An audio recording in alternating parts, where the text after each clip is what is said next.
Hi, Lee's here. Well, it's been about 8 days or so, maybe more, that I've been um, doing EFT. I'm doing a session or two in the morning, and I come home and I do one in the evening.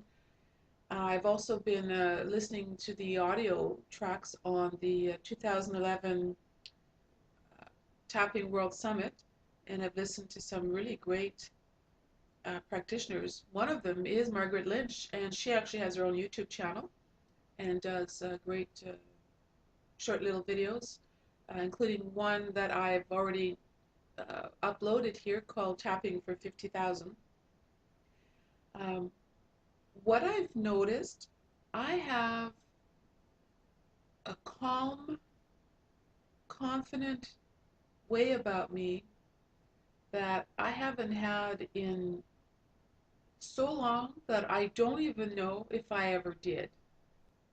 Tapping has helped me deal with stress at work, the stress of dealing with everybody else at work who was stressed out. And prior to tapping, if someone at work had said something or had reacted to me in one way or another, I would have taken it personally, and only because I didn't know any other way to react to these people.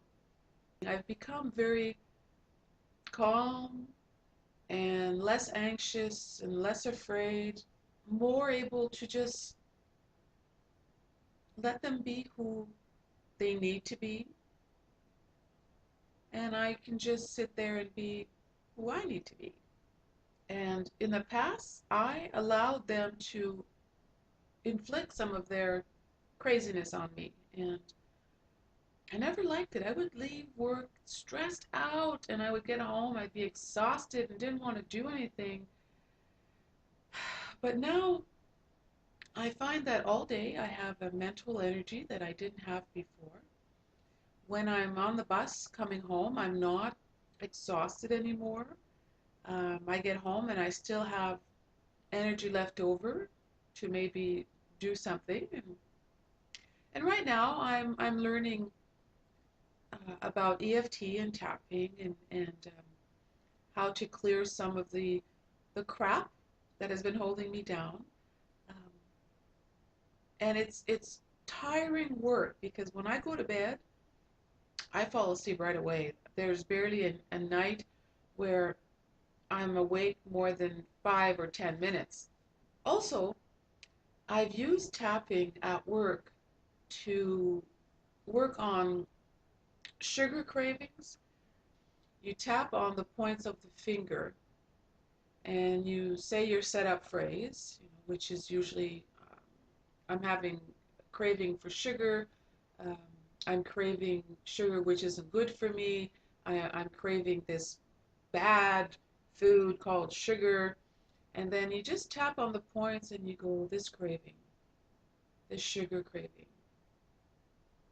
the craving, overwhelming, it's strong, etc. And until the feeling actually goes away. And I've done that a few times. Since I've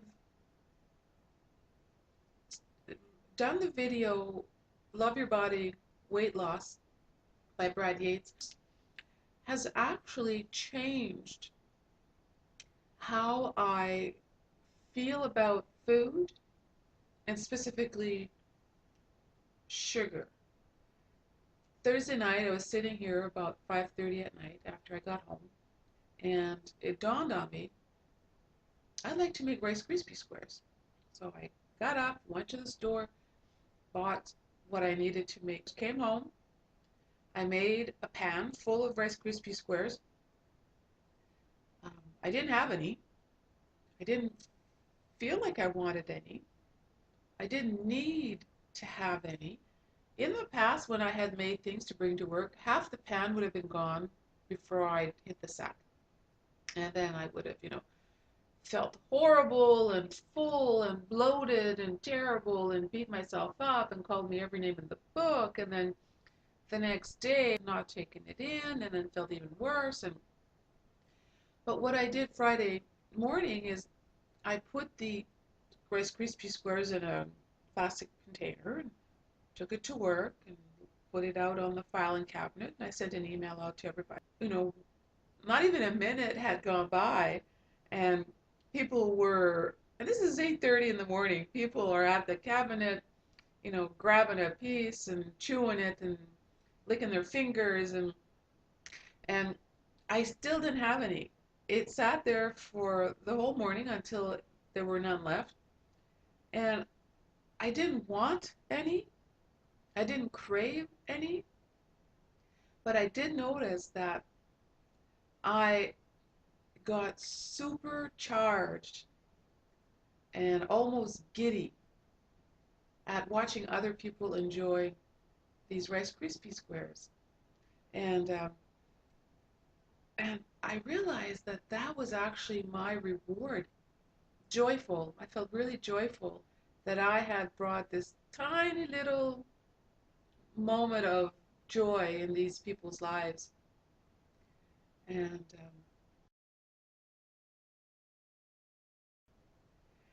so, in the course of a week, and doing these different tappings and doing them at night and working on some of the issues, some of the tapping sessions I've been doing in the evening have been from the Tapping Summit website, and there are two speakers every night over a 10-day course, and some of them require you to do a bit of homework before you actually start tapping, like identifying your issues and what it is you want out of this tapping and what are your goals and identifying feelings and really in depth more than just logging on to YouTube and tapping along to a video, although those have been great, especially the first one I did, Brad Yates, and I didn't know what to expect. I didn't know what it was in advance, and as I was tapping along, I just started bawling my eyes out because it was touching on points that were so deeply buried, and uh, identifying them was like setting myself free. And also working on these sessions in the evening, it has given me a release, and it's like clearing away garbage that had been there for years and I didn't know. Emotional clutter, it's almost like I've been hoarding all of this emotional garbage for decades and clearing some of it away. And then some of it is cleared for good, but others just clear the surface, and then you get to look underneath and it's like, oh wow, really there's all that as well. But it's not daunting, it's not overwhelming, it's not hard work. It's just 4 or 5 minutes, and it's achieving so much. I had my therapy session yesterday, and I was talking about EFT, and he actually knew of um, Nick Ortner. That's who ran the 2011 Tapping Summit. Him and his sister Jessica. And I asked him why don't you use EFT in these sessions? Because in a week it's done so much for me that the work we've done has taken 6 years to get me to this point. And his response was sort of, well, not everybody's ready for EFT. You have to get to a point where you are ready, and it took you 6 years to get to that point. And I'm like, from what I hear from everybody else, it's almost like a shortcut to the emotional health that people are seeking. I've been on a path for a long time to improve myself, to redefine myself, to reinvent myself, and I'm finding that tapping is playing a big hand in that. I just feel really blessed that I was led to EFT, and I'm just taking advantage of every EFT practitioner that I can find I can see EFT being a daily practice, um, clearing away the emotional clutter, the obstacles to a better life, clearing all of those away, and I can do that with EFT. So that's where I'm at after only about a week. I can't imagine what it's going to be like in a month from now. So thanks for watching. Bye.